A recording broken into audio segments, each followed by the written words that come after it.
a stark beginning, but I think one that sets the stage well for not only the First Amendment implications and the implications for speech in the U.S. and for political dissent, as you point out, but also now moving beyond the borders of the U.S. and what are the implications for peacebuilding and other activities, starting out in the U.S., but wishing to have effect beyond this country's borders. And to speak to that, I'm really delighted to introduce Nathan Stock.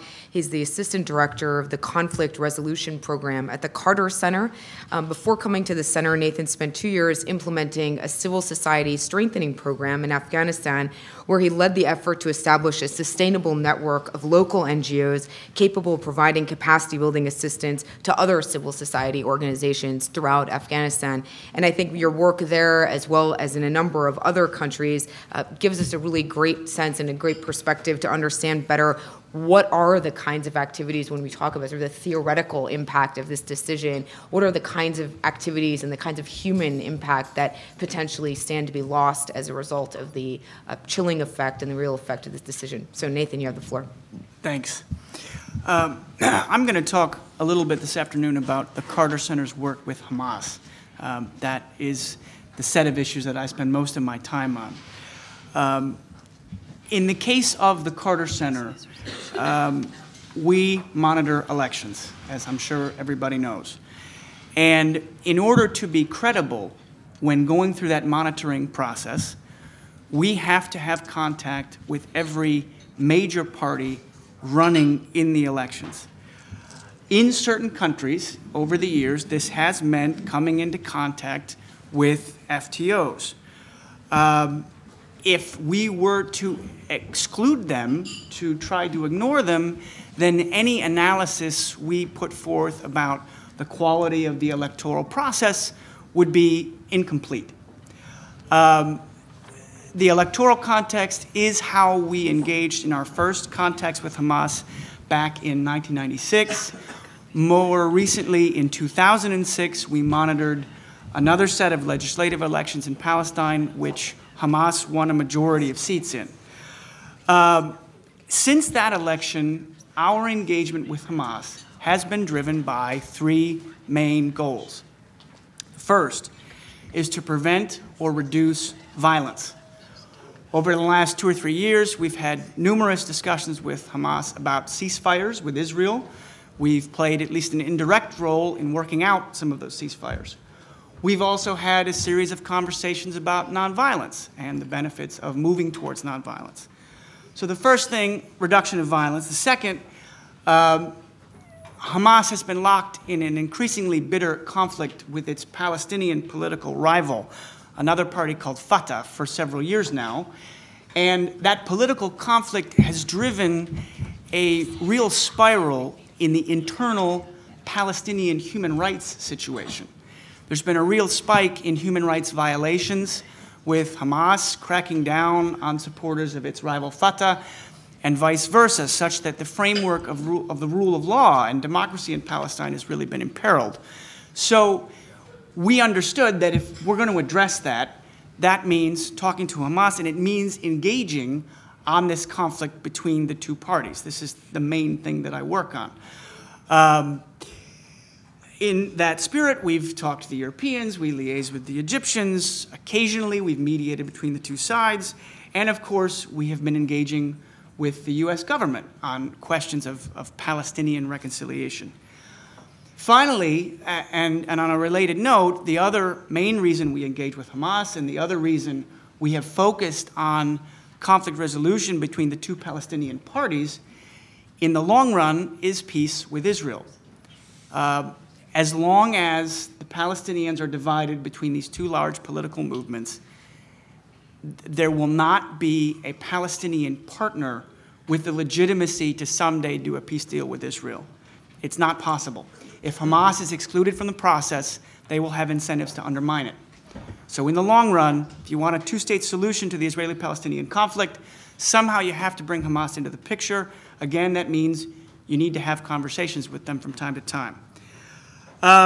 Okay, so the implications of the court's ruling and this wider set of restrictions that predate the Supreme Court decision for our work The number one thing that we don't do with Hamas that we probably would otherwise do is training. The Carter Center provides training on human rights, electoral issues in the course of our normal work. We've avoided doing that with Hamas because of this set of regulations.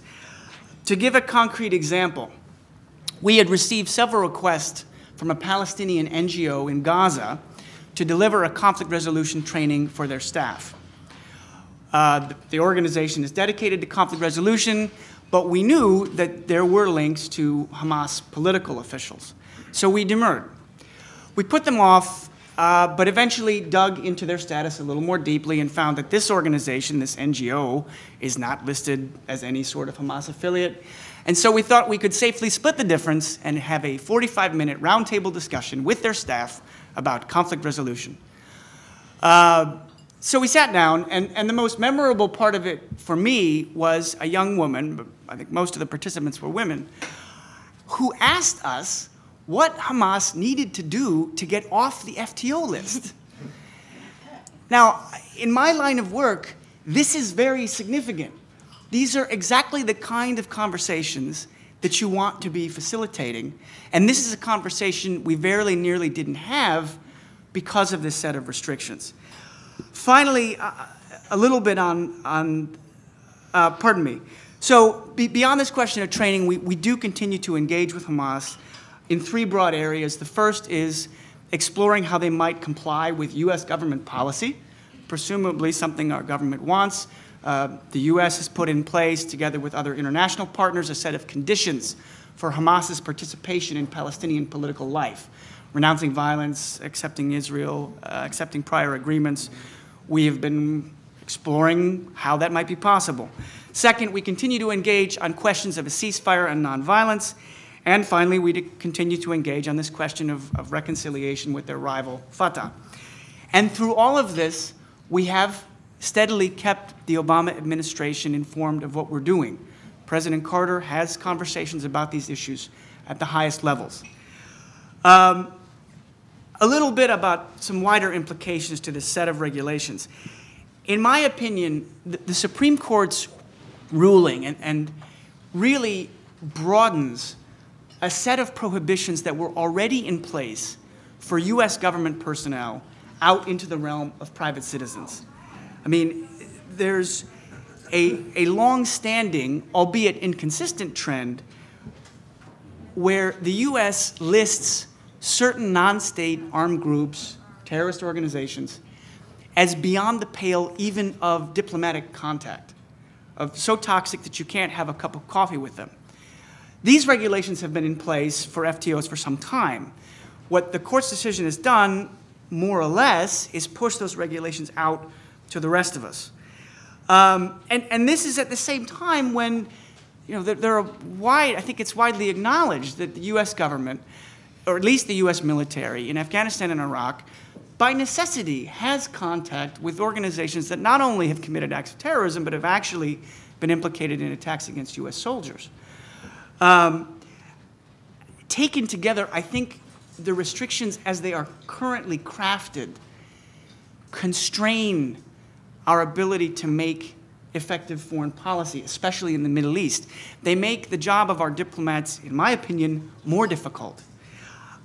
Certainly, I work in conflict resolution. I am all for imposing legitimate sanctions, for fighting weapons smuggling, ending financing for terrorist operations, but going beyond that and telling diplomats and private citizens that you can't even have conversations with these groups whose activities impact what we do in our national security, I think is very short-sighted. In closing, I'm sure, at least in part, this comes down to a question of worldview.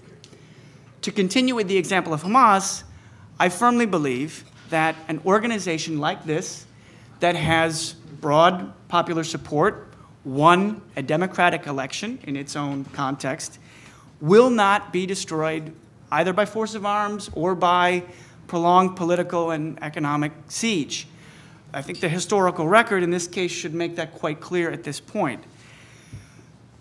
Especially for groups of this nature, groups that are large, groups that are engaging in a democratic process, that have a certain degree of popular legitimacy, we need to be more flexible and nuanced in our analysis.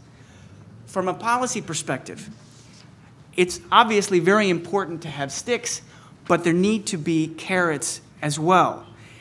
Our policies need to hold the door open to realistic pathways to legitimate political participation for terrorist organizations who are ready to move in that direction. In the case of Hamas, I think there are many that recognize that this set of policies has been a failure, but it's seen as simply too politically sensitive to move on.